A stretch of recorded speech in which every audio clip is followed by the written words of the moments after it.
Today I got Bronk with me. And tell me what we're going to do today. Today we're going to be changing the air filter. Let's get to it. Let's do it. So our first step is to open up the hood. Once we've opened up the hood, you're going to see your air filter box. Now it's going to be a plastic box located on the right side of your engine most of the time, or your left. But in our case, on this BMW, it's on the right. Now we're going to go ahead and undo the 8 clips that go around and they hold the top of the air box to the bottom.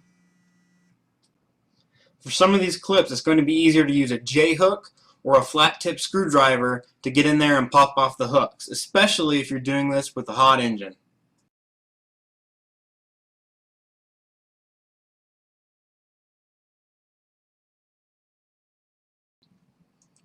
Once we've disconnected the hooks, we can go ahead and remove the top lid of the air box and take out our dirty old air filter. Here you can see just how dirty our air filter was. Now, with an air filter that dirty, it's going to rob us of some horsepower. By putting this brand new clean air filter that you can see here in, we're going to gain probably 5 to 7 horsepower. That's awesome.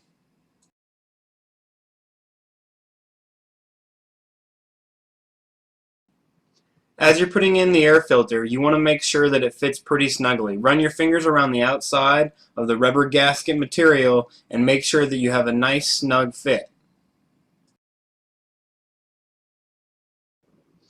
Finally, once your air filter is back in and you know it's on tight, you can go ahead and put the airbox lid back on. Now after you put the airbox lid back on, you're going to go ahead and snap up all of those snaps again. Once again, you might want to use a J-hook if your engine's hot. You don't want to burn yourself.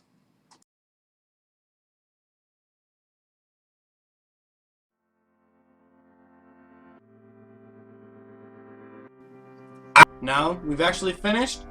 Everything's back on and buttoned up tight. We're going to shut the hood and take her for a spin and see how much new power we have. Thanks for watching, and remember to subscribe, guys.